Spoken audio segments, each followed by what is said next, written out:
In this lesson, I'm going to talk about a very important concept, and that is discretion. Discretion is something that you use as a trader to bend the rules a little bit. So as you now seen, MasterClass is pretty mechanical, meaning it's very precise, and you don't need to use a lot of discretion where you bend the rules, such as things are not lining up beautifully so you still take the trade, or something does not follow the strategy and you still take it. That's a lot of times I find that traders use discretion in a totally wrong way, and they just use discretion everywhere. From the analysis, they think there's something really cool there, but it doesn't fit any of the analysis, any of the strategies, and they still take the trade.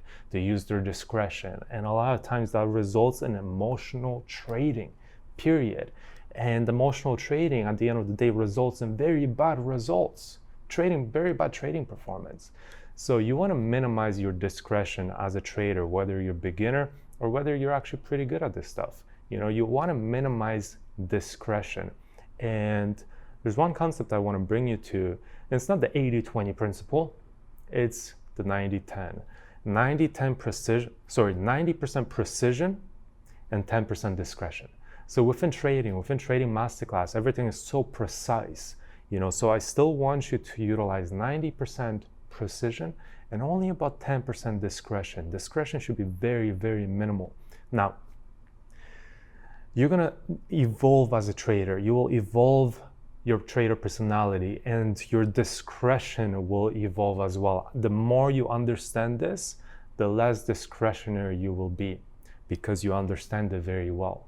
So the most important concept here for you is to truly understand what is within Trading MasterClass. You might have to watch the lessons multiple times until you actually understand them. And when you do, you're going to notice that they are very precise. And as long as you just follow the guidelines and the rules and the precision within them, you're going to do extremely well. It's when you start applying discretion from your entries to where you place your stops, to where you place your targets, to your higher time frame analysis. The more discretionary you become, the less precise you become. And the less precise you become, then your performance can be not as good as it could be. So the thing is, discretion, a lot of times, like I said, leads to emotional trading. So we want to minimize that. So how do we minimize discretion? I want you to think, again, all the time about 90% precision, 10% discretion. We can apply discretion in two main cases. Obviously, you can apply discretion wherever it is that you want, but your results might not be as good as you would want them to be. So in my opinion, discretion can be applied in two very important cases. Number one, around the entry point. Okay, when you're entering the position, you can be a tiny bit discretionary around the entry, but only in one case. When it's a holy grail setup, period. Specifically the hybrid approach, where you have a beautiful strategy, beautiful setup, long-term opportunity playing itself out on a higher time frame, and you're about to enter it on a lower time frame. Whenever you have these beautiful higher time frames that give you a 5-to-1 reward-risk ratio, 7-to-1 reward-risk ratio, 10-to-1 reward-risk ratio, even 4-to-1 reward-risk ratio. Whenever your reward-risk ratio is really high, okay, that typically means that the higher time frames are very clean, they're very beautiful, and there's a strategy playing out on the higher time frame. So you just want to get into the trade.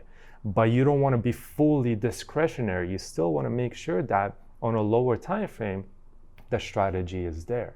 But that is the only time where you can bend the rules slightly around the entry point. Still making sure your stop loss is really good at its correct position. Still making sure your targets are proper, still making sure that you utilize one of the management techniques, long-term management, short-term aggressive. There's no discretion there. No discretion with stop losses, in my opinion. No discretion with targets, in my opinion. Just follow your analysis, and no discretion in regards to management. Okay, just follow the guidelines, whether it's short-term, long-term, or short-term aggressive. The only discretion can be applied, in my opinion, around the entry point. so that you actually get into this beautiful high reward opportunity that is presenting itself in the higher time frames, the hybrid approach, the holy grail, right? Slight use of discretion, 90% precision, 10% discretion, okay? Only around the entry point, only in those cases. Another time when you can use discretion is around targets on pullbacks, okay? So targets on pullbacks, I was very strict in the previous lesson saying that whenever it's a pullback play, wave 2 pullback, wave 4 pullback, go in and out. If you're a day trader, it should just be in and out, in and out, in and out. ABO down to the 4-hour 50, IBO down to the 4-hour 50, CBO down to the previous lows, and then you're done, okay? But there's a case where you could use a little bit of discretion in regards to target placement on a wave 2 and a wave 4 pullback. And that is very important when you have higher time frame momentum on your side. Imagine it's a wave 2 pullback, but the weekly chart is rejecting the weekly 50 EMA. It's an IBOC. You're playing the pullback. It's an IBOC on a higher time frame with a weekly 50 EMA rejection. You're playing the daily pullback that resulted from that weekly 50 EMA rejection. So you have higher time frame momentum on your side. That is when you can push your target a little bit, such as the daily 20 EMA or 0.32 Fibonacci retracement on the daily chart, or the maximum would be the daily 50 EMA, okay? So that is when you could push your targets a little bit, is when you have higher time frame momentum on your side, higher time frame confluence, such as a weekly 50 EMA rejection on a higher time frame IBOC wave 2 pullback, period, okay? And same thing could apply obviously on a wave 4 pullback. Maybe there's like a weekly tweezer top or a monthly high test, right? But I would just go lower to the weekly time frame. Weekly tweezer top, weekly beautiful high test, weekly big bearish engulfing, and then it's presenting that a daily chart is going to have a wave 4 pullback as an example, right? At that point, you can also stretch your targets a little bit. Same concept, daily 20 EMA, daily 0.3 to Fibonacci, maybe the daily 50 EMA max, okay? Still being very strict and probably utilizing short-term aggressive management a lot of the times, right? Short-term management with short-term aggressive potentially. So that because we got to remember that on a pullback, the trend might still continue. So we want to utilize short-term management and potentially short-term aggressive to, as soon as price action starts to slow down, you get out of it and you move on with life, okay? So those are the two cases where I think discretion can be applied. Beautiful higher time frame opportunity, holy grail hybrid approach, where the strategy is playing itself out on a higher time frame. You could use a little bit of discretion around the entry, not the stop loss, not the target, not the management, just around the entry point, okay? And I want you to build your own discretion. So you're gonna see many examples of the strategies playing themselves out within Trading MasterClass itself. So just build your own discretion. But that, in my opinion, is one area where you could apply discretion. The second area would be on wave 2, wave 4, and wave 4 pullback, as long as you have some kind of confluence on the weekly chart, as an example. Weekly 50 EMA rejection, maybe massive reversal on your favor on the weekly chart. And then you can push the targets a little bit, but still utilizing short-term management and short-term aggressive, so that once price action slows down, you get out of it. This is extremely important, guys.